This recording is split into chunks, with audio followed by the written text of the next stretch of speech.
سوال یہ ہے جی کہ دین قرآن میں بیان ہوا ہے یا قرآن و سنت میں بیان ہوا ہے؟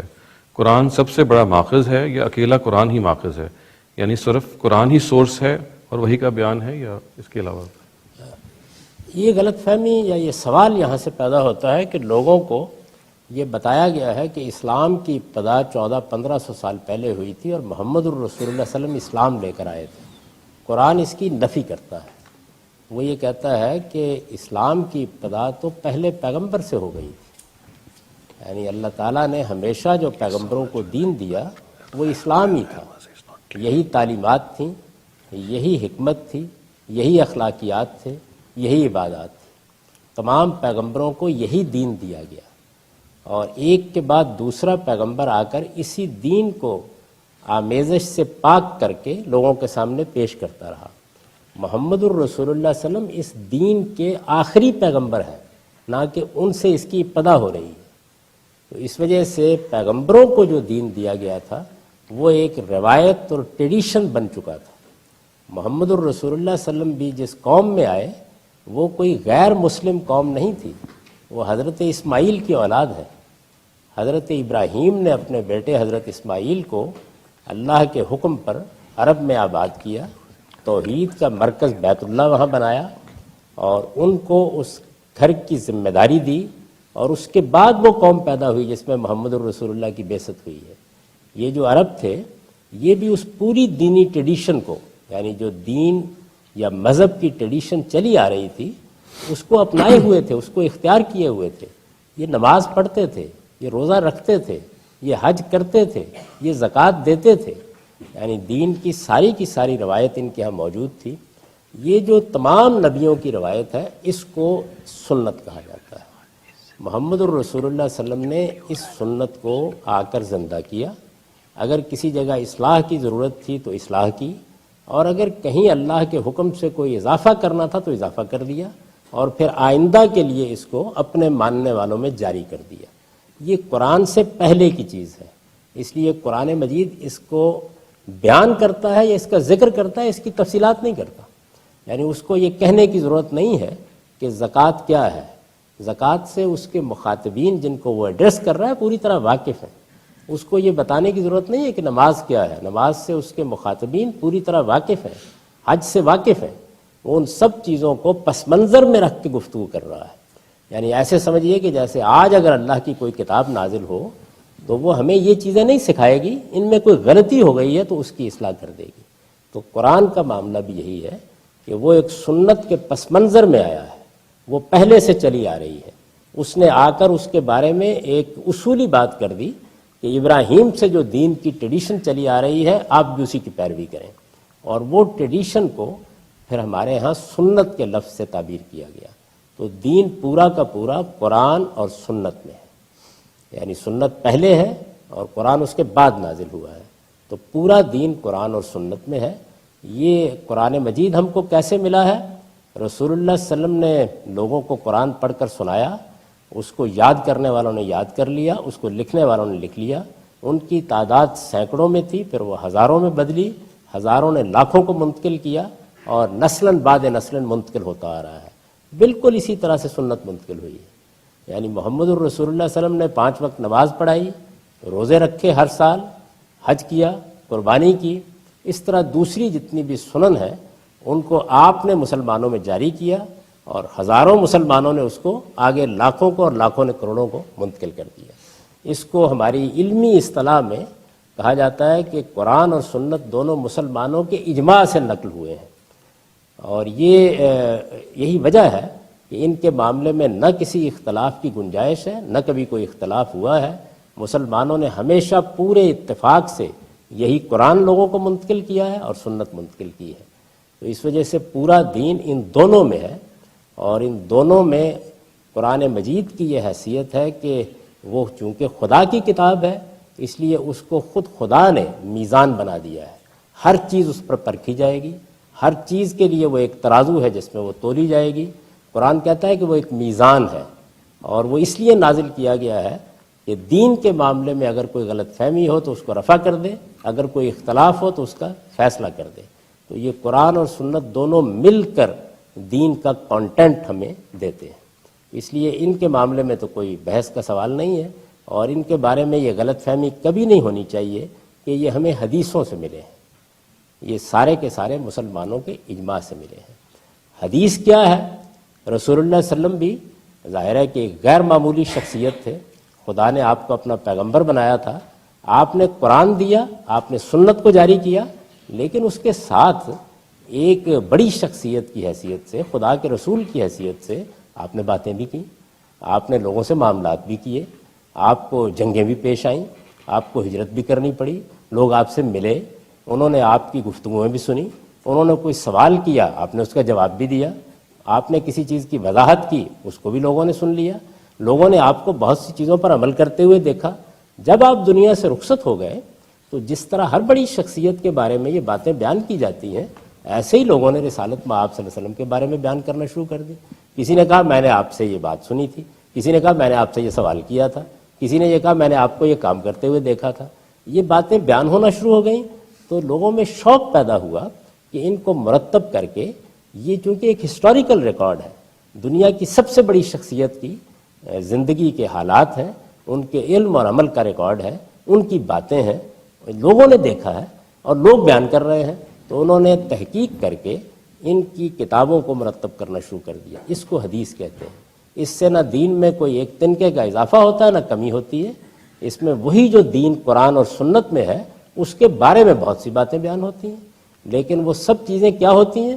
ان میں یا کوئی بات سمجھائی جا رہی ہوتی ہے، یا کسی چیز کی وضاحت ہو رہی ہوتی ہے، یا اسی دین پر عمل کا کوئی بیان ہوتا ہے کہ حضور نے مثال کے طور پر نماز کیسے پڑھی تھی، یا فلاں موقع پر آپ نے کیا گفتگو کی تھی۔ تو یہ لوگوں کی دیکھی ہوئی اور سنی ہوئی باتیں ہیں، لوگوں کی جو انہوں نے بیان کی ہیں، ان کی یہی حیثیت ہمیشہ رہنی چاہیے۔ اسی پہ ایک فالو اپ کویسچن ہے جی، کیا صرف قرآن کی روشنی میں اسلامی زندگی گزارنا جائز ہے؟ کیونکہ حدیث و سنت جس میں بہت اختلاف پایا جاتا ہے، اس کو ہم بالکل نظر انداز کر کے مسلمان بن سکتے ہیں؟ نہ قرآن میں کوئی اختلاف یہاں تک اس کے منتقل ہونے کا تعلق ہے، نہ قرآن میں پایا جاتا ہے اور نہ سنت میں پایا جاتا ہے، اور پورا دین ان دونوں ہی میں ہے، ان میں ہرگز کبھی کوئی اختلاف نہیں ہوا، کبھی بھی کوئی اختلاف نہیں ہوا، اس وقت بھی نہیں ہے۔ آپ نشاندہی کر کے پوچھئے، میں آپ کو بتاؤں گا کہ بالکل نہیں ہے۔ قرآن اور سنت مسلمانوں کے اتفاق اجماع سے منتقل ہوئے ہیں، ان کے بارے میں دو رائے ہو ہی نہیں سکتی۔ حدیثوں میں البتہ اختلاف ہو جاتا ہے، کیونکہ اس میں بہت سے لوگ ہیں جنہوں نے باتیں سنی ہیں، کسی کی بات ٹھیک سمجھ میں آئی، کسی نے حضور کی بات کو صحیح طریقے سے بیان کیا، کسی نے نہیں صحیح طریقے سے بیان کیا، اور ہسٹوریکل ریکارڈ ایسا ہی ہوتا ہے، وہ کوئی ایسی چیز نہیں ہے کہ جو صرف رسول اللہ کے بارے میں ہوئی ہے، دنیا میں کسی بڑے سے بڑے آدمی کے بارے میں بھی جب لوگ باتیں بیان کرتے ہیں تو ان کی تحقیق کی ضرورت پڑتی ہے، اس لیے اس میں تحقیق بھی کرنی پڑتی ہے۔ کسی چیز کے بارے میں اختلاف بھی ہو جاتا ہے، ایک صاحب علم کہتا ہے کہ میرے خیال کے مطابق یہ بات رسول اللہ سے سنی ہوئی ہے، دوسرا کہتا ہے کہ میرے خیال کے مطابق یہ سنی ہوئی نہیں ہے، میرے پاس اس کے دلائل یہ ہے۔ تو اس وجہ سے وہ ہسٹوریکل ریکارڈ ہے جس میں اختلافات ہوتے ہیں، قرآن اور سنت میں کسی اختلاف کا سوال نہیں۔ سوال ہے جی، آپ پر منکر حدیث ہونے کا الزام لگتا ہے، خصوصاً عیسیٰ علیہ السلام کی واپسی سے متعلق بخاری کی حدیث کا انکار اور عورتوں کے سر ڈھانپنے جیسی باتوں کا انکار۔ سوال کوئی نہیں جی، سوال اس میں یہ ایک تبصرہ ہے، اس تبصرے پر میں صرف یہی عرض کر سکتا ہوں کہ کسی انسان کے بارے میں کوئی رائے قائم کرنے کے لیے ہمارے پروردگار نے ہم پر یہ ذمہ داری ڈالی ہے کہ ہم پوری سنجیدگی سے تحقیق کریں اور پھر کوئی بات کہیں۔ یہ بات جو میرے بارے میں کہی جاتی ہے، یہ سفید جھوٹ ہے، یہ سری بہتان ہے۔ میری کتاب اسلام پر میزان موجود ہے، چھپی ہوئی موجود ہے، کہیں چھپی ہوئی نہیں ہے۔ آپ کے علم میں ہونا چاہیے کہ اس میں میں نے پورے اسلام کو بیان کیا، اور 1200 سے زیادہ روایات، اس میں 1200 سے زیادہ حدیث ہیں۔ میں پوری ذمہ داری سے کہہ سکتا ہوں کہ اسلام کو پوری طرح بیان کرنے والی کسی کتاب میں اس سے زیادہ حدیث آپ کو نہیں ملیں گی۔ تو اس وجہ سے یہ محض ایک جھوٹی بات ہے جو کہی جاتی ہے۔ البتہ یہ بالکل ٹھیک ہے کہ بہت سی ایسی روایات ہیں جن کے اوپر میں تنقید کرتا ہوں، اور یہ کوئی ایسا جرم نہیں ہے جو میں نے پہلی بار کیا ہے۔ علم اور تحقیق کی دنیا میں یہ ہسٹوریکل ریکارڈ ہے۔ یہ حدیث کیا چیز ہے، پہلے اس کو سمجھ لیجئے۔ رسالت مآب صلی اللہ علیہ وسلم نے قرآن دیا، سنت دی، آپ نے اس کو مسلمانوں کے حوالے کر دیا، مسلمانوں نے اپنے اجماع سے پورے اتفاق کے ساتھ قرآن کو بھی منتقل کیا، سنت کو بھی منتقل کیا۔ قرآن مجید بھی مسلمانوں نے ایک نسل سے دوسری نسل کو دیا، رسالت میں آپ صلی اللہ علیہ وسلم نے اس کو پڑھ کر سنایا، مسلمانوں میں سے جو لکھ سکتے تھے انہوں نے لکھا، جو اس کو یاد کر سکتے تھے انہوں نے یاد کیا۔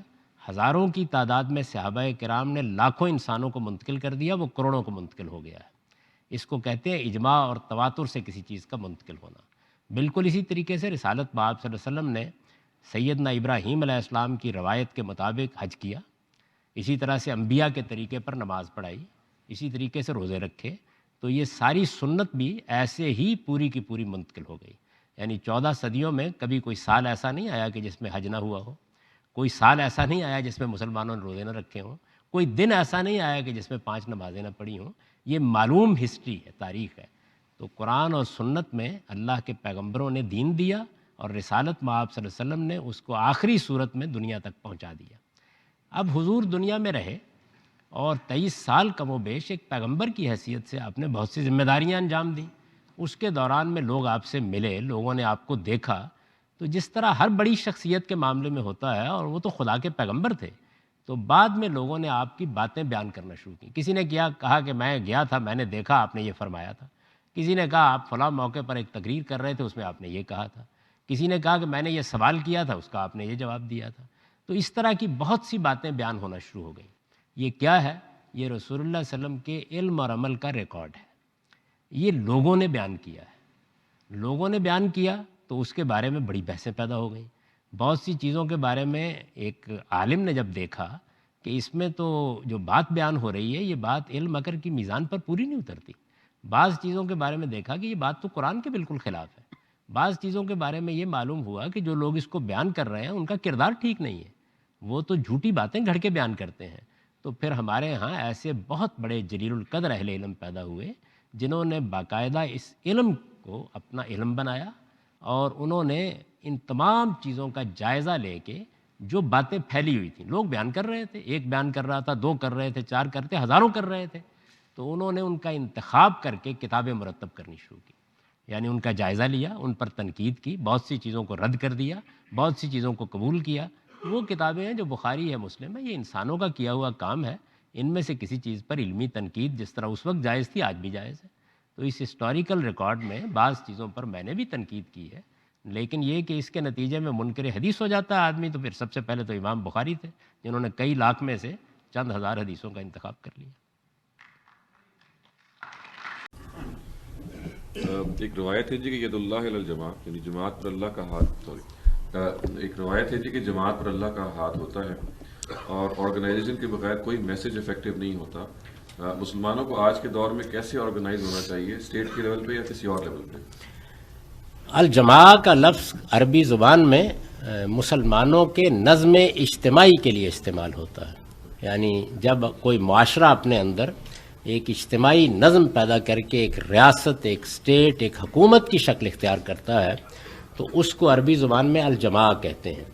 یہ لفظ چونکہ اردو میں بھی استعمال ہوتا ہے جماعت، پارٹی کے معنی میں، تو اس لیے لوگ اس کو کنفیوز کرتے ہیں۔ عربی میں پارٹی کے لیے حزب کا لفظ ہے یا اور کچھ الفاظ ہیں، لیکن الجماع کا لفظ یہ پارٹی کے لیے استعمال نہیں ہوتا، یا میری اور آپ کی کسی آرگنائزیشن کے لیے استعمال نہیں ہوتا، یہ لوگوں کے اجتماعی نظم کے لیے استعمال ہوتا ہے۔ تو اس کا اصل استعمال اسٹیٹ کے لیے ہے۔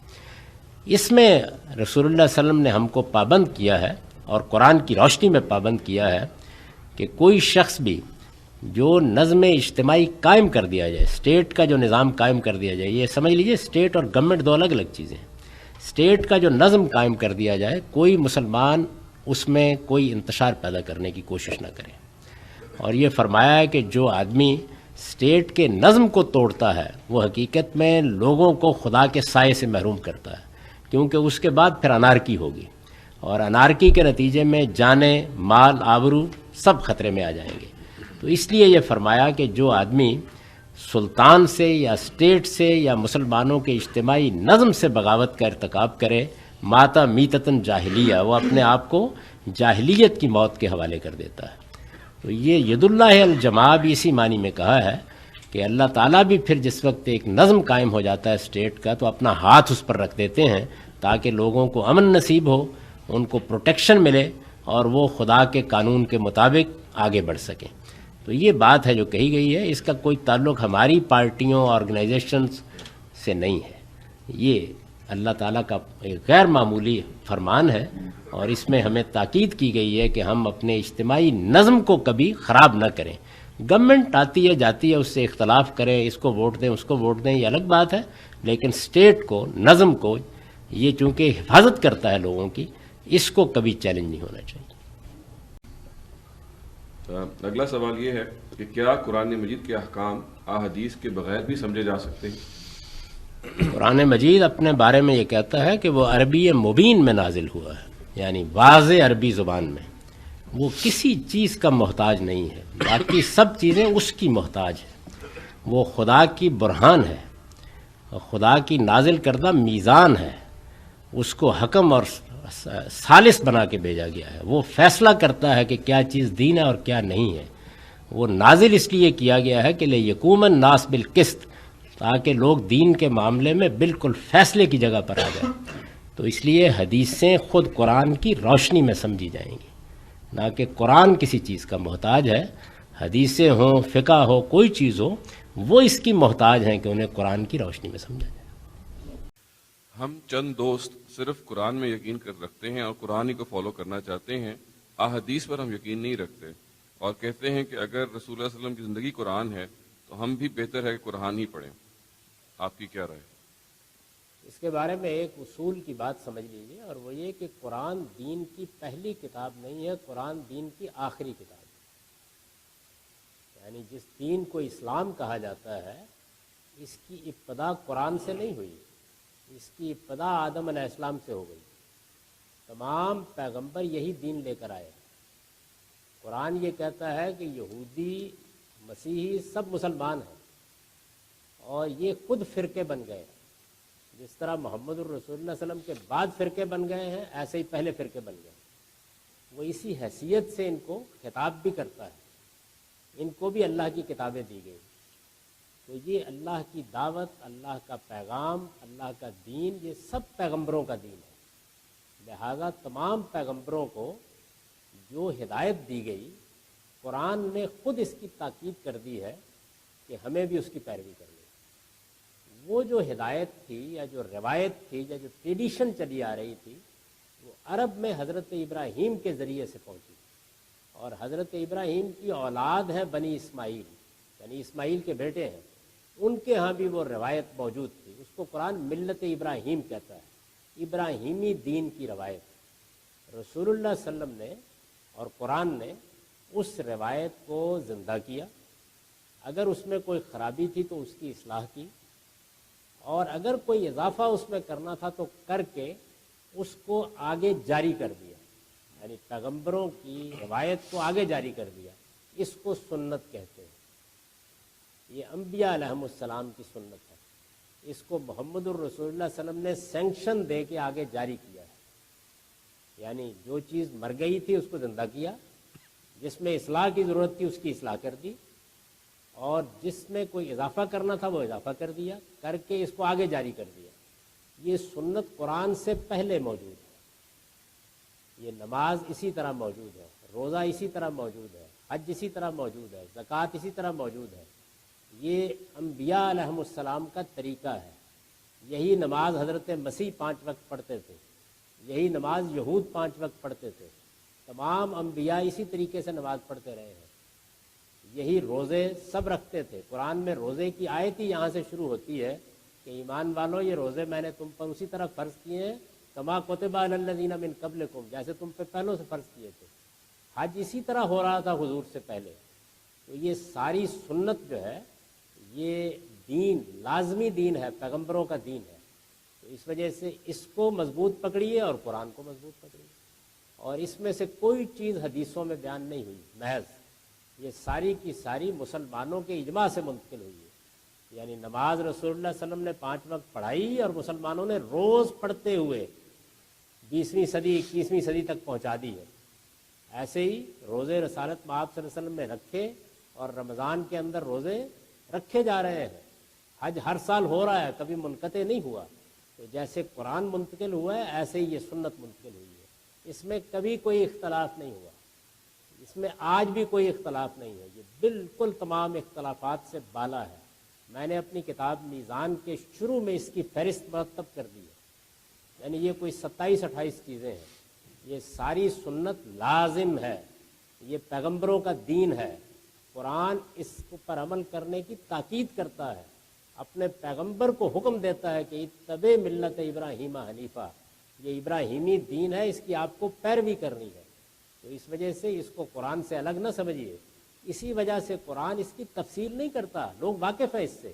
جب وہ کہتا ہے نماز کا اہتمام کرو تو وہ جانتے ہیں نماز کیا ہے، جب وہ کہتا ہے زکوٰۃ دو تو اس کے مخاطبین، اس کے ایڈریسز وہ جانتے ہیں زکوٰۃ کیا ہے، جب وہ کہتا ہے حج کرو تو اس کے مخاطبین جانتے ہیں کہ حج کیا ہے۔ خود محمد الرسول اللہ صلی اللہ علیہ وسلم نے نبی ہونے سے بہت پہلے حج کیا اور اسی طریقے سے کیا جیسے کہ ابراہیمی طریقہ ہے، جیسے ہم آپ کرتے ہیں۔ حضرت ابو ذر غفاری اپنے اسلام لانے کا واقعہ بیان کرتے ہیں اور یہ کہتے ہیں کہ میں نے ابھی حضور کا سنا بھی نہیں تھا اور میں نماز کا پابند ہو چکا ہوا۔ تو اس وجہ سے یہ سنت جو ہے یہ لازمی چیز ہے اور یہ قرآن مجید سے پہلے سے موجود ہے، قرآن نے اس کو پیروی کرنے کا ہم کو حکم دیا ہے۔ اور میں نے عرض کیا کہ یہ کسی حدیث پر مبنی نہیں ہے، یہ کسی روایت پر مبنی نہیں ہے، یہ اسی طرح منتقل ہوئی ہے جیسے قرآن منتقل ہوا ہے۔ جس طرح قرآن مسلمانوں نے اپنے اجماع سے منتقل کیا ہے ایسے ہی یہ سنت منتقل ہوئی ہے اور یہ مسلمانوں کے اندر مشرق سے مغرب تک رائج ہے، تو اس کی پیروی لازم ہے۔ اب رہ گئی احادیث، تو یہ پہلے سمجھ لیجئے وہ چیز کیا ہے، یعنی رسالت بآب صلی اللہ علیہ وسلم نے اس سنت کو جاری کر دیا، قرآن مجید دے دیا، وہ مسلمانوں نے دین کی حیثیت سے اختیار کر لیا۔ سارا دین انہی دو چیزوں میں ہے، کوئی چیز اس سے نہ باہر ہے نہ باہر نکالی جا سکتی ہے، پورا دین حضور نے دے دیا۔ لیکن حضور اس دنیا میں اس دین کو دینے کے ساتھ، قرآن سنانے کے ساتھ، قرآن پہنچانے کے ساتھ اور بھی بہت سے کام کرتے رہے۔ آپ نے خطبے دیے، آپ نے لوگوں کو کوئی نصیحت کی، آپ کو بہت سے فیصلے کرنے پڑے، آپ نے کسی سوال کا جواب دیا، کسی آدمی نے دین کی کوئی بات آپ سے پوچھی، آپ نے اس کی وضاحت فرمائی، لوگوں نے آپ کو دیکھا، کم و بیش 23 سال تک دیکھا کہ آپ خود دین پر کیسے عمل کر رہے ہیں۔ تو جب آپ دنیا سے رخصت ہوئے تو جس طرح بڑی شخصیات کے واقعات بیان کیے جاتے ہیں، حضور تو یعنی کہ نسبت خاکرہ بعالم پاک ہر بڑے سے بڑے تھے، تو آپ کو دیکھنے والوں نے، آپ کی باتیں سننے والوں نے بیان کرنا شروع کر دیا، یعنی یہ تاریخی ریکارڈ منتقل ہونا شروع ہو گیا۔ ایسے ہی ہوتا ہے، مثال کے طور پر علامہ اقبال ہمارے دور کی ایک بڑی شخصیت تھے، تو ان کے دوست فقیر سید وحید الدین نے ان کے دنیا سے رخصت ہونے کے فوراً ہی بعد 2 کتابیں لکھ دی روزگار فقیر کے نام سے، جس میں اقبال کی باتیں ہیں، ان کی مجلسوں کی روداد ہے۔ تو رسالت مآب صلی اللہ علیہ وسلم کے صحابہ نے بھی لوگوں کو ظاہر ہے کہ اگر کوئی آدمی حضور کو دیکھ چکا ہے یا حضور کے ساتھ وقت گزار چکا ہے تو بڑی دلچسپی ہوتی تھی، جو باتیں لوگوں کو یاد تھیں انہوں نے بیان کرنی شروع کر دی۔ اس میں لوگوں نے صحابہ کرام نے 2 رویے اختیار کیے۔ ایک رویہ حضرت ابو بکر عمر جیسے صحابہ نے اختیار کیا، ان کا رویہ یہ تھا کہ ہم یہ باتیں نہیں بیان کریں گے سوائے اس کے کہ کوئی بڑی ضرورت پڑ جائے، کیونکہ یہ بڑی ذمہ داری کا کام ہے، ایسا نہ ہو کہ کوئی غلط بات حضور کی طرف منسوب ہو جائے۔ بعض صحابہ نے یہ کہا کہ نہیں، یہ تو ہمارے پاس ایک بڑی امانت ہے، لوگوں کو بڑی دلچسپی ہے، محبت ہے، تو ہم بیان کریں گے۔ تو انہوں نے بڑی وسعت کے ساتھ جو باتیں سنی تھیں، دیکھی تھیں، وہ بیان کرنا شروع کر دی، جیسے کہ حضرت ابو ہریرہ ہیں۔ تو یہ ذخیرہ آہستہ آہستہ لوگوں میں پھیلتا چلا گیا۔ اس کے بعد یہ خیال ہوا لوگوں کو کہ اس ذخیرے میں کچھ پرابلم ہو رہا ہے، یعنی کچھ لوگ اپنی طرف سے گھڑ کے بھی کچھ باتیں بیان کر رہے ہیں، کچھ لوگ کسی چیز کو سیاق سباق سے ہٹا کے بیان کر دیتے ہیں۔ تو بڑے علماء پیدا ہوئے جن کو محدثین کہتے ہیں، اور انہوں نے ایک بڑا غیر معمولی کام کیا۔ انہوں نے یہ جتنی چیزیں پھیلی ہوئی تھیں ان کو اکٹھا کیا اور ان کو کتابوں میں مرتب کر دیا، اور ہر ایک نے مرتب کرتے وقت تحقیق کی، یعنی یہ دیکھنے کی کوشش کی کہ ظاہر ہے یہ ہسٹوریکل ریکارڈ تھا حضور کی زندگی کا، تو لوگوں نے اس کو پرکھا کہ کہیں کوئی غلط بات آپ کی طرف منسوب نہ ہو جائے. اس کے لیے کچھ اصول بنائے گئے پرکھنے کے لیے. اس ہسٹوریکل ریکارڈ کو مرتب کرنے والوں نے کچھ اصول بنائے. وہ اصول دو طرح کے تھے. ایک یہ اصول بنائے گئے کہ جو آدمی بھی یہ بیان کر رہا ہے، اور ظاہر ہے کہ صورت یہ بن گئی تھی کہ 2-3 لوگ درمیان میں آ گئے تھے. یعنی ایک آدمی یہ کہتا تھا میں نے فلاں سے سنا ہے، وہ یہ کہتا تھا میں نے فلاں سے سنا ہے. تو انہوں نے ان سب بیان کرنے والوں کے حالات زندگی مرتب کیے اور دیکھا کہ ان کا کردار کیا ہے. یہ تحقیق کرنے کی کوشش کی کہ ان کا حافظہ کیسا تھا. یعنی بڈھے ہو کر اختلاط ذہنی کا شکار تو نہیں ہو گئے، نہ سمجھ تو نہیں تھے. تو یہ تحقیق کر کے دیکھا کردار کیسا تھا، ان کا حافظہ کیسا تھا، فہم کیسا تھا. اور یہ کہ تاریخی طور پر ان لوگوں کی ملاقات بھی ہوئی ہے، ممکن ہے. یہ چیزیں انہوں نے بیان کرنے والوں میں دیکھی، اور جو کچھ بیان کیا جا رہا تھا اس کے لیے بھی ایک معیار بنایا کہ اس میں کوئی چیز قرآن کے خلاف تو نہیں ہے، اس میں کوئی چیز سنت کے خلاف تو نہیں ہے، اس میں کوئی چیز علم اور عقل کی مانی ہوئی باتوں کے خلاف تو نہیں ہے. تو ان دونوں چیزوں کو سامنے رکھ کر ہر آدمی نے اپنی تحقیق کے مطابق ایک کتاب مرتب کر دی. یہ کتابیں ہیں جن کو آپ بخاری، مسلم کہتے ہیں. یعنی رسول اللہ کی زندگی کا تاریخی ریکارڈ جو لوگوں کی زبان سے پہنچا، اس کو تحقیق کر کے لوگوں نے مرتب کر دیا. اس کو حدیث کہا جاتا ہے. اس سے نہ دین میں کسی ایک تنکے کا اضافہ ہوتا ہے نہ کمی ہوتی. یہ رسالت آپ صلی اللہ علیہ وسلم کے علم اور عمل کا ریکارڈ ہے. بڑی پاکیزہ چیز ہے. اس پر پہلے بھی تنقید اور تحقیق کی جاتی رہی ہے، یہ اس کے بعد میں بھی کی جاتی رہے گی، ہم بھی کر سکتے ہیں. تو اس کو تحقیق تنقید کی نگاہ سے دیکھنا چاہیے، اور جو بات بہت مستند ہو، جس پہ اطمینان ہو، جس میں یہ جو معیار میں نے آپ کو بتایا ہے اس پر وہ پوری اترتی ہو، بس اسی کو حضور کی نسبت سے بیان کرنا چاہیے. پڑھیے کہ یہ حضور کی زندگی کا تاریخی ریکارڈ ہے، ہسٹوریکل ریکارڈ ہے. دین سارا کا سارا قرآن و سنت میں ہے، اور وہ بالکل محفوظ ہے. وہ کسی کی تحقیق کا محتاج نہیں ہے، وہ اس امت کو منتقل ہو گیا. سوال ہے غامدی صاحب، سننے میں آتا ہے کہ جب دین میں کسی بات پر بحث ہوتی ہے تو کوئی لوگ جو کسی جگہ بیٹھے ہوتے ہیں، مختلف مسالک سے ان کا تعلق ہوتا ہے، تو جب کسی معاملے پہ وہ متفق نہیں ہوتے اور قرآن مجید کے بارے میں انہیں کوئی واضح حل نظر نہیں آتا تو عمومی طور پہ وہ حدیث کوٹ کر دیتے ہیں. پھر اس کے بعد یہ بحث چھڑ جاتی ہے کہ یہ حدیث صحیح ہے یا ضعیف ہے. ہمیں کوئی ایسی چیز بتا دیں جس کی بنیاد پہ ہم یہ کہہ سکیں کہ یہ حدیث صحیح ہے یا ضعیف ہے. وہ کیا کرائیٹیریا ہے؟ بازار سے ایک سونار کے پاس جا کے کسوٹی لے آئے، لگا کے دیکھ لیا کر. دیکھیے بات یہ ہے کہ ہمارا پورا کا پورا دین کسی ایک چیز کی کمی یا اضافے کے بغیر پورا کا پورا دین اللہ کی کتاب قرآن مجید میں اور نبیوں کی سنت میں موجود ہے. یہ سنت انبیاء علیہم السلام کی سنت ہے، جس کو رسول اللہ صلی اللہ علیہ وسلم نے آگے کے لیے سینکشن دے کر جاری کر دیا ہے. یہ نماز آپ اسی کے مطابق پڑھتے ہیں، روزے آپ اسی کے مطابق رکھتے ہیں، حج آپ اسی کے مطابق کرتے ہیں. میں نے اپنی کتاب میزان میں سنن کی فہرست مرتب کر کے ایک صفحے پر اس کے عنوانات لکھ دیے تاکہ یہ بحث ختم ہو جائے. یہ سنت ہم کو کسی حدیث سے نہیں ملی، یہ مسلمانوں کے اجماع اور تواتر سے ملی. جیسے قرآن مجید مسلمانوں کے اجماع سے ملا ہے، یعنی لاکھوں صحابہ کرام نے اس قرآن کو حاصل کیا، لکھنے والوں نے لکھا، بولنے والوں نے بول کر آگے پہنچایا، یاد کر کے آگے پہنچایا، نسلاً بعد نسلاً یہ اسی طرح منتقل ہو رہا ہے. یعنی اس وقت بھی ہزاروں لوگ اس کو زبانی یاد کیے ہوئے ہیں، بلکہ لاکھوں لوگ، اور ہر جگہ لکھا جا رہا ہے. تو رسالت میں آپ صلی اللہ علیہ وسلم نے ایسے ہی سنن کو جاری کر دیا. نماز 5 وقت پڑھائی، مسلمانوں کی ایک نسل نے دوسری نسل کو دے دی، دوسری نے تیسری کو دے دی. حج ہر سال کرانا شروع کر دیا، وہ اسی طریقے سے ہر سال منتقل ہونا شروع ہو گیا. رمضان کے روزے آنا شروع ہو گئے. غرض یہ کہ تمام سنن اللہ تعالیٰ نے یہ عنایت فرمائی ہے کہ مسلمانوں کی چونکہ ایک بڑی تعداد دنیا میں رہی ہے تو ان کے اجماع اور تواتر سے منتقل ہوئی ہیں. ویسے ہی ہر اختلاف سے بالا ہیں، جیسے کہ قرآن مجید اختلاف سے بالا ہے. یہ سمجھ لیجئے کہ یہ حدیث کیا ہے، پہلے اس کی نوعیت جاننی. جیسے میں نے ابھی آپ کو بتایا سود کیا ہے، تو یہ سمجھیے کہ حدیث کیا ہے. یعنی رسالت میں آپ صلی اللہ علیہ وسلم قرآن اور سنت کی صورت میں پورا دین دے کر دنیا سے رخصت ہو گئے. پورا دین، کوئی کمی نہیں چھوڑی آپ نے. لیکن آپ جانتے ہیں کہ جب اتنی بڑی شخصیت دنیا سے رخصت ہوگی تو اس کے بعد وہ لوگ جنہوں نے آپ سے ملاقات کی، جنہوں نے کوئی بات آپ سے سنی، جنہوں نے کبھی کوئی آپ کو بات کرتے دیکھا، وہ زبان بالکل بند تو نہیں کر لیں گے۔ اس میں شبہ نہیں کہ بعض صحابہ نے اس معاملے میں بڑی احتیاط برتی اور فی الواقع زبان بند ہی رکھی، لیکن بہت سے لوگوں نے اس کو بیان کرنا شروع کر دیا۔ کسی نے کہا کہ میں رسالت میں آپ صلی اللہ علیہ وسلم کی خدمت میں حاضر ہوا تھا، میں نے یہ سوال کیا تھا، آپ نے یہ جواب دیا تھا۔ کسی نے کہا میں نے آپ کو فلاں کام کرتے دیکھا تھا۔ کسی نے کہا کہ آپ میرے گھر تشریف لائے تھے، وہاں یہ گفتگو آپ کے ساتھ ہوئی تھی۔ تو لوگوں نے یہ باتیں بیان کرنا شروع کر دیں۔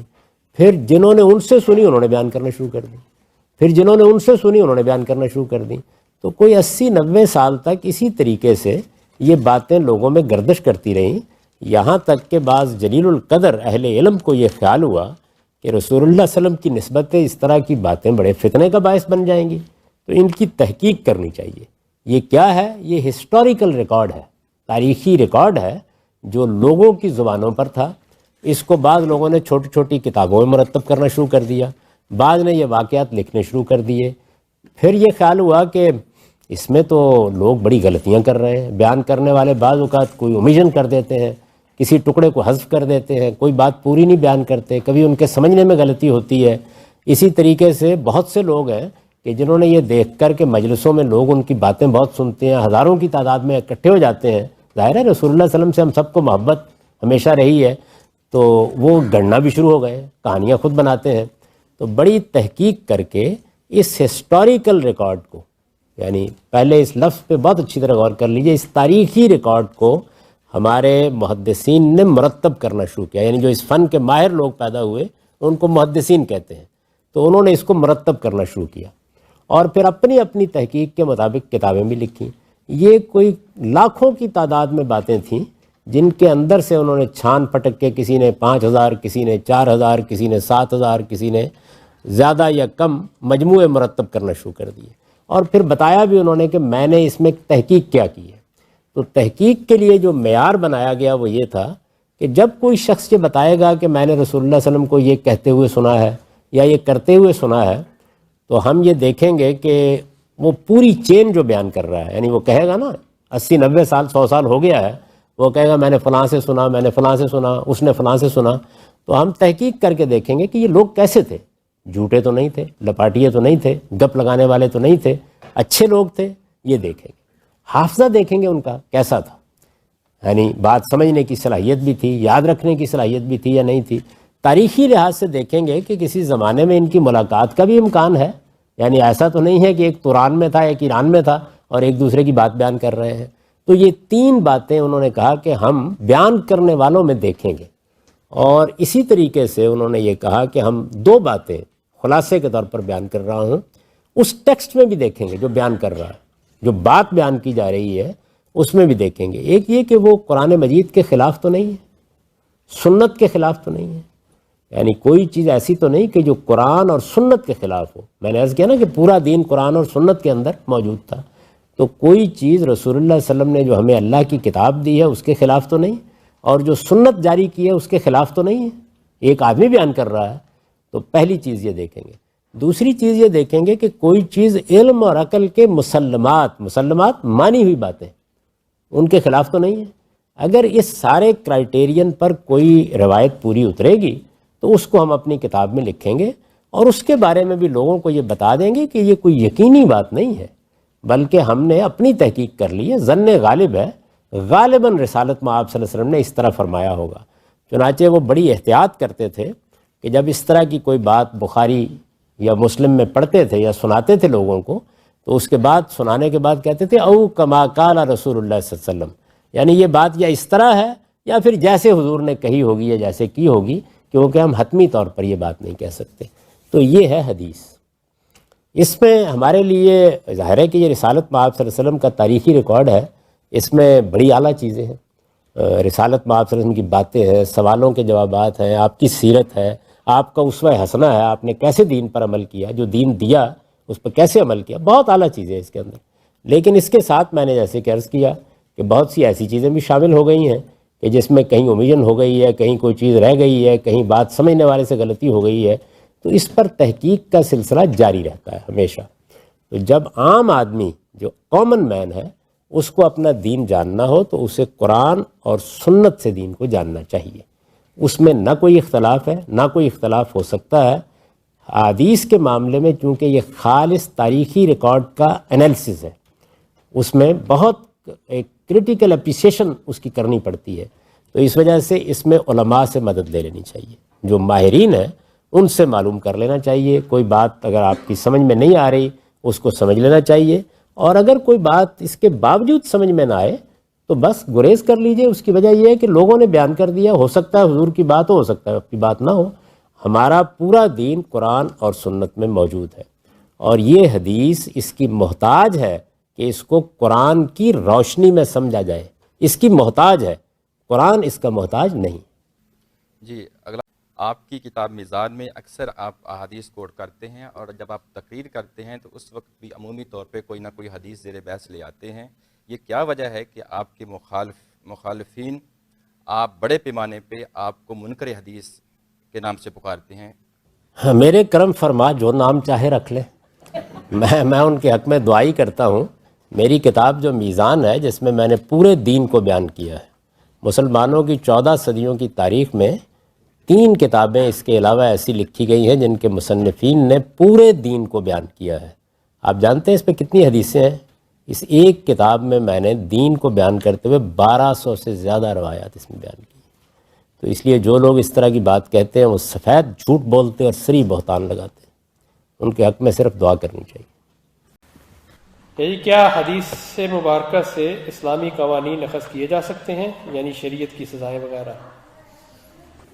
پورا کا پورا دین قرآن مجید میں ہے اور رسالت مآب صلی اللہ علیہ وسلم کی سنت میں ہے. یہ دونوں چیزیں ہم کو مسلمانوں کے اجماع اور تواتر سے ملی ہیں. اجماع کا مطلب ہے سب مسلمانوں نے بالاتفاق ہر دور میں یہ چیزیں پہنچا دی ہیں. نماز رسالت مآب صلی اللہ علیہ وسلم نے 5 وقت پڑھی اور آج تک اسی طرح پڑھی جا رہی ہے. روزے رکھے گئے، ہر سال مسلمان اسی طرح روزے رکھ رہے ہیں. حج عمرہ کیا گیا، اسی طریقے سے یہ سب ہو رہا ہے. تو قرآن اور سنت میں پورا دین ہے، اور یہ پورا کا پورا دین رسالت مآب صلی اللہ علیہ وسلم نے پہنچا دیا. اس کے بعد آپ دنیا سے رخصت ہوئے. رسالت مآب صلی اللہ علیہ وسلم کے دنیا سے رخصت ہو جانے کے بعد، رسالت مآب صلی اللہ علیہ وسلم کے دنیا سے رخصت ہو جانے کے بعد جو لوگ آپ سے کہیں ملے تھے، جنہوں نے آپ سے کوئی بات سنی تھی، جنہوں نے کوئی سوال کیا تھا آپ نے جواب دیا تھا، جنہوں نے آپ کو کوئی چیز کرتے ہوئے دیکھا تھا، انہوں نے آہستہ آہستہ اپنی وہ باتیں بیان کرنا شروع کی. یہ نبی صلی اللہ علیہ وسلم کے بعد سلسلہ شروع ہوا.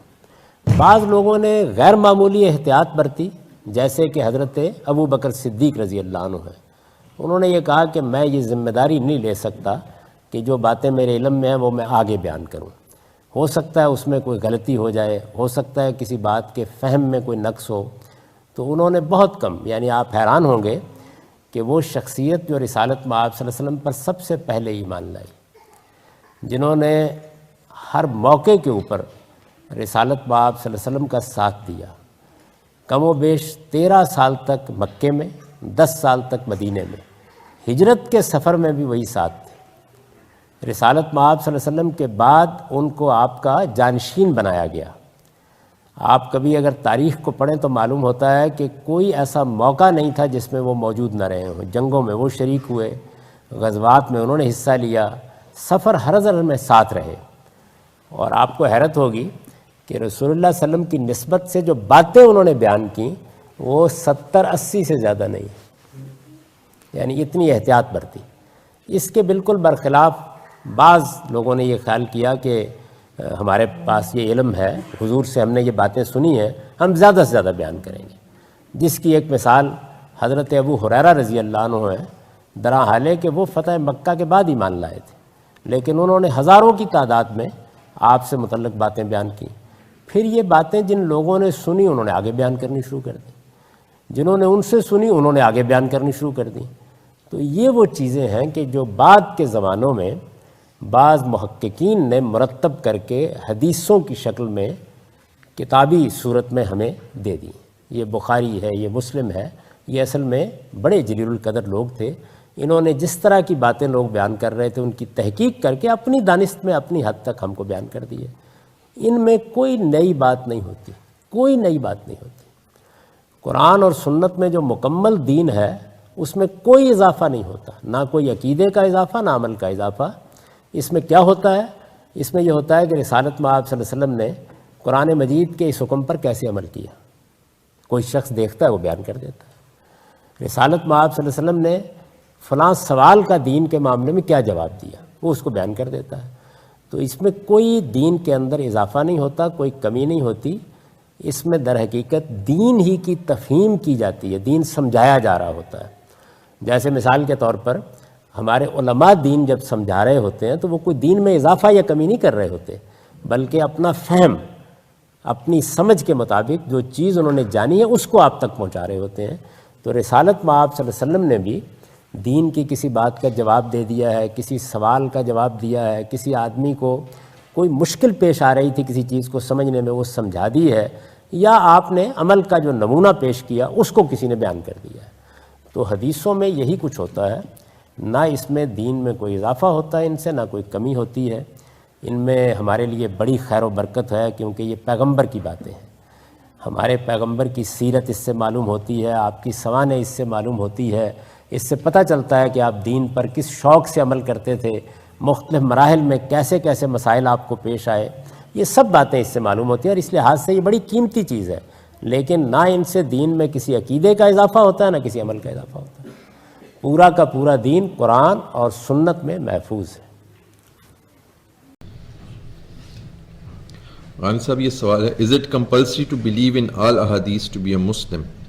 If yes, then why ahadith were compiled after 2 centuries of the Prophet, and why Allah did not take responsibility for ahadith protection? اسلام کے ایمانیات کیا ہیں؟ یہ میں آپ سے عرض کروں کہ ابھی بھی ایک عقیدے اور معلوم نہیں کس نوعیت کا سوال ہوا تھا. ایک بڑی خوبصورت حدیث ہے، بلکہ میں اگر اجازت دیں تو یہ عرض کروں کہ پورے حدیث کے ذخیرے میں اگر ایک روایت کا انتخاب کرنا ہو کہ جو بے مثل ہے تو وہ حدیث جبریل ہے. ہو سکتا ہے کہ آپ لوگوں میں بہت سے لوگوں نے اسے سن رکھا ہو. اس حدیث میں یہ بات بیان کی گئی ہے کہ رسالت مآب صلی اللہ علیہ وسلم کے آخری زمانے میں جبریل امین انسانی صورت میں آئے، آ کر مجلس میں بیٹھ گئے اور انہوں نے رسول اللہ صلی اللہ علیہ وسلم سے 4 سوالات کیے. وہ سوالات کر کے جب رخصت ہو گئے تو ظاہر ہے کہ بیٹھے ہوئے لوگوں کو تردد ہوا کون تھے. اجنبی آدمی آیا، سوالات کیے، جو سوالات کیے ان کے جواب کی تصدیق بھی کی.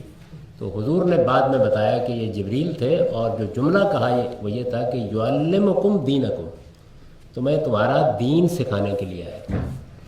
گویا جو دین قرآن مجید میں بیان ہوا ہے، جس کی رسالت مآب صلی اللہ علیہ وسلم نے تعلیم زندگی میں دی، اس کا ایک علمی خلاصہ ہے جو اس میں بیان ہو گیا ہے.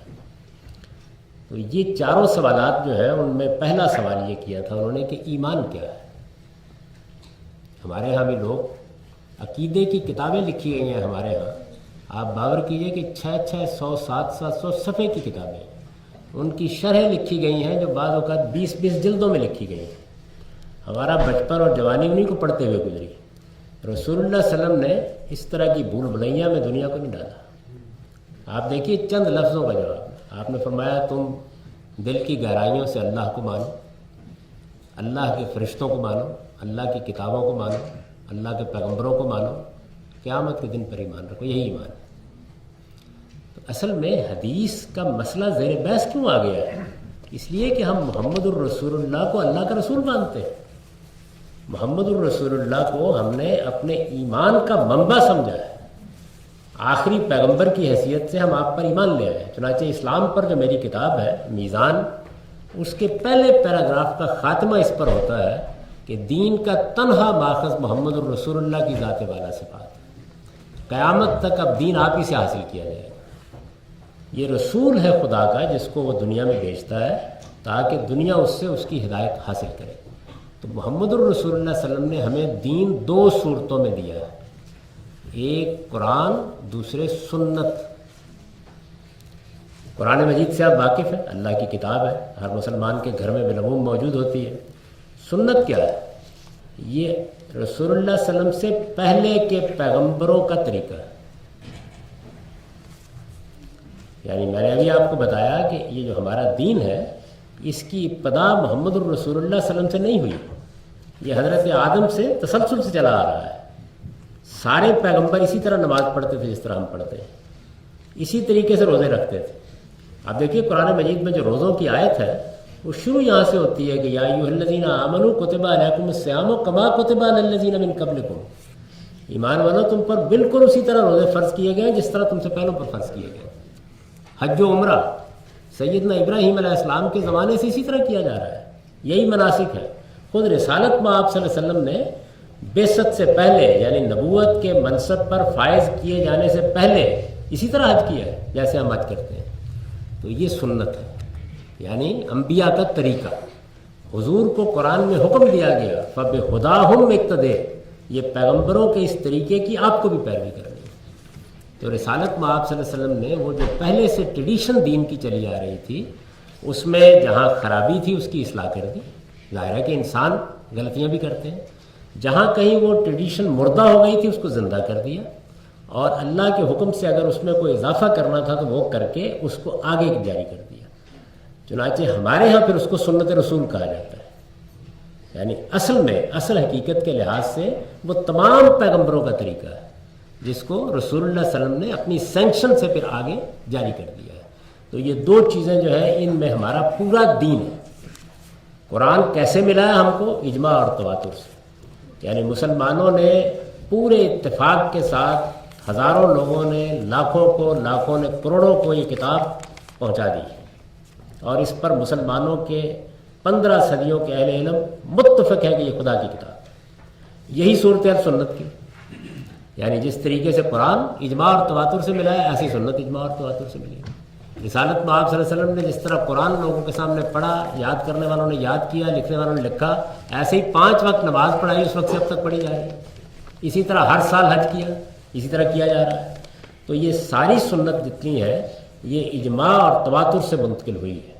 اس لیے اس میں نہ کبھی کوئی اختلاف ہوا ہے نہ اختلاف کی گنجائش ہے. یہی ہمارا دین ہے. یہ پہلی بات سمجھ لینی چاہیے. اس کے بعد اب ایک مسئلہ پیدا ہوا.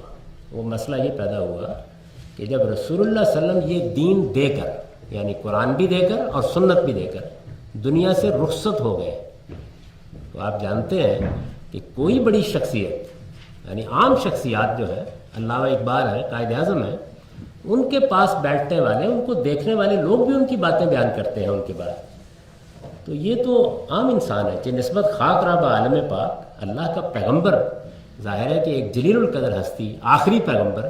تو جن لوگوں نے آپ کو دیکھا, جو آپ کے پاس بیٹھے, انہوں نے آپ کے بارے میں بھی کچھ باتیں بیان کرنی شروع کر دی. یہ بڑی فطری چیز ہے, ایسا ہی ہوگا. کسی نے کہا کہ میں حضور کے پاس گیا تھا, میں نے آپ کو یہ بات کہتے ہوئے سنا. کسی نے کہا میں گیا تھا, میں نے آپ کو یہ کام کرتے ہوئے دیکھا. کسی نے کہا میں نے یہ سوال کیا تھا, آپ نے اس کا مجھے یہ جواب دیا تھا.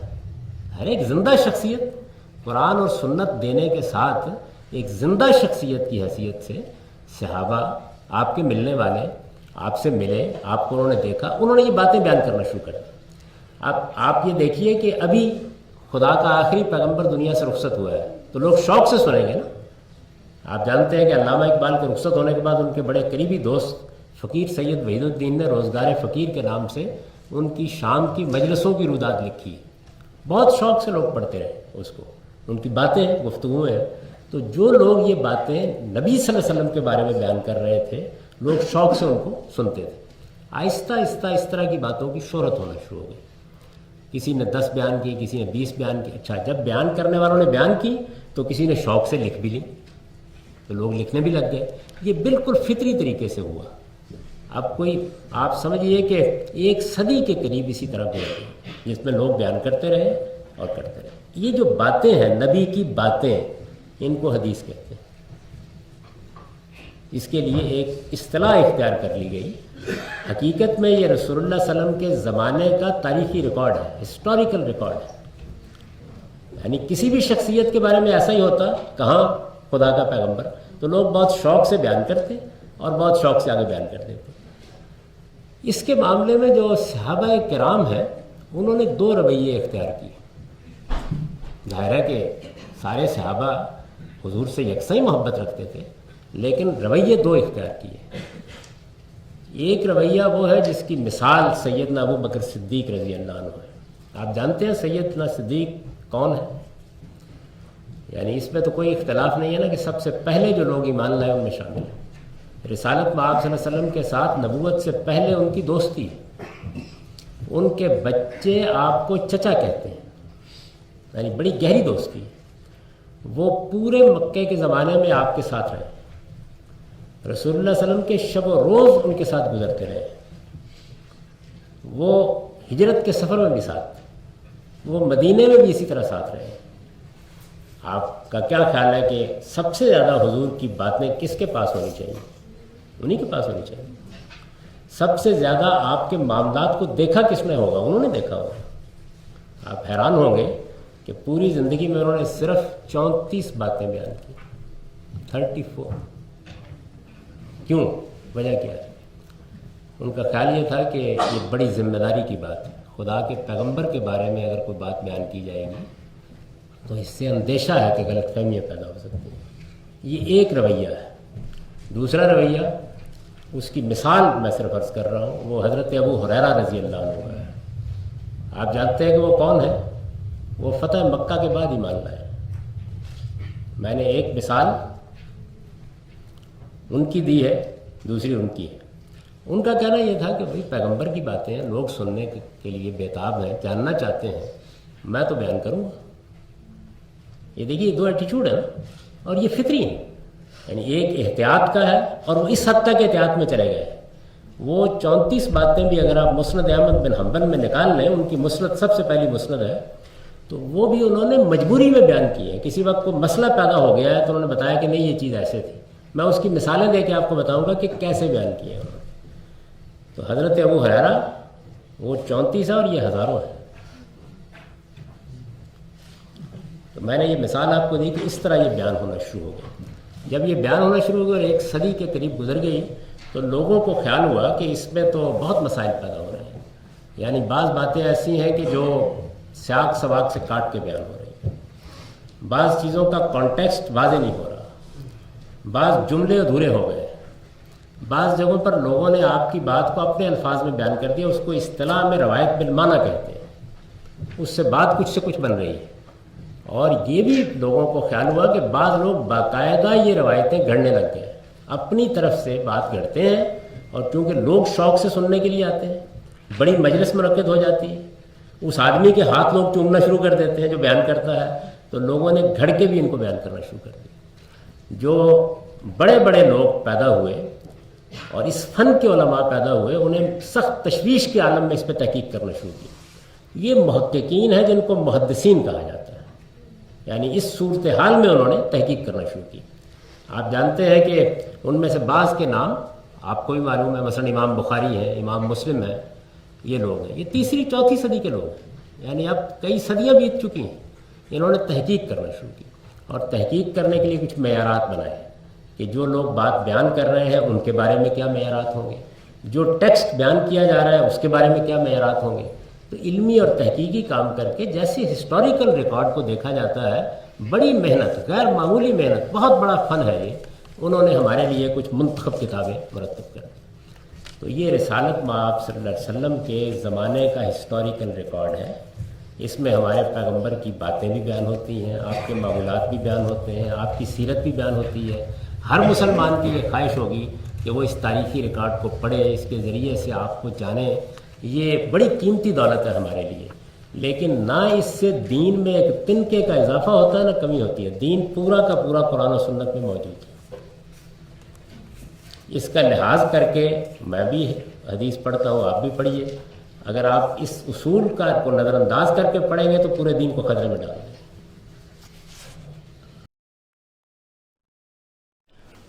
زیادہ تر فقہا اور عامت الناس کے نزدیک رسول پاک صلی اللہ علیہ وسلم کا ہر قول اور فعل یعنی حدیث سنت ہے، جبکہ آپ حدیث کو محض اسوہ حسنہ شمار کرتے ہیں، سنت نہیں۔ وضاحت فرمائیے۔ یہ جو بات آپ نے بیان کی ہے یہ بات ٹھیک نہیں ہے. ہمارے علماء متقدمین علماء بہت اچھی طرح اس کو بیان کرتے ہیں کہ سنت کیا ہے اور حدیث کیا ہے. رسالت مآب صلی اللہ علیہ وسلم نے ہم کو قرآن دیا ہے. قرآن اللہ کی کتاب ہے. اس قرآن کے ساتھ آپ نے جو انبیاء کا دین پہلے سے چلا آ رہا تھا اس کی بہت سی چیزوں کو بھی اپنی امت میں جاری کر دیا ہے. یعنی یہ نماز رسالت مآب صلی اللہ علیہ وسلم سے شروع نہیں ہوئی. یہ سب نبیوں کے ہاں ایسے ہی پڑھی جاتی تھی. 5 اوقات ہی میں پڑھی جاتی تھی. انہی آداب کے ساتھ پڑھی جاتی تھی.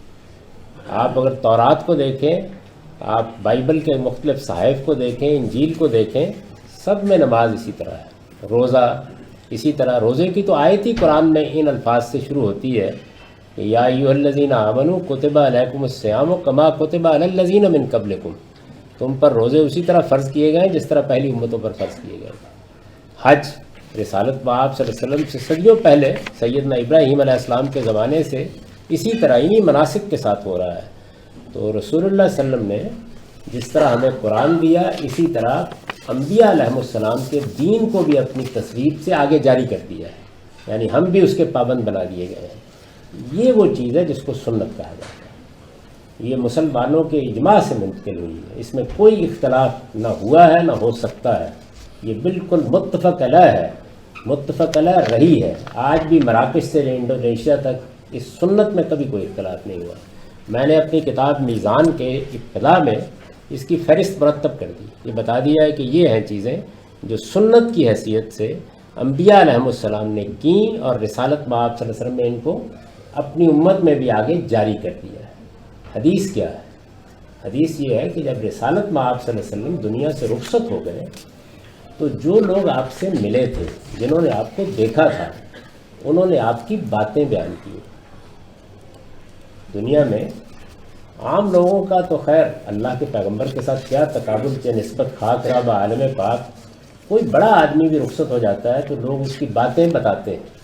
کسی مجلس میں بھی آپ جاتے ہیں، کسی صاحب علم کے پاس بیٹھتے ہیں تو بعد میں جا کے آپ بیان کرتے ہیں کہ ہم نے یہ سنا، ہم نے یہ دیکھا. تو رسول اللہ صلی اللہ علیہ وسلم کے دنیا سے رخصت ہونے کے بعد آپ سے ملنے والوں نے، آپ کو دیکھنے والوں نے آپ کی باتیں بیان کرنا شروع کی. یہ باتیں ظاہر ہے کہ ہر سننے والے نے شوق سے سنی. کسی نے کہا میں گیا تھا، میں نے آپ کو یہ کرتے دیکھا. کسی نے کہا میں گیا تھا، میں نے فلاں سوال کیا، آپ نے یہ جواب دیا تھا. تو رسالت مآب صلی اللہ علیہ وسلم کے علم اور عمل کا یہ جو تاریخی ریکارڈ ہے، ہسٹوریکل ریکارڈ ہے، یہ اس طرح لوگوں کی زبان سے منتقل ہونا شروع ہو گیا.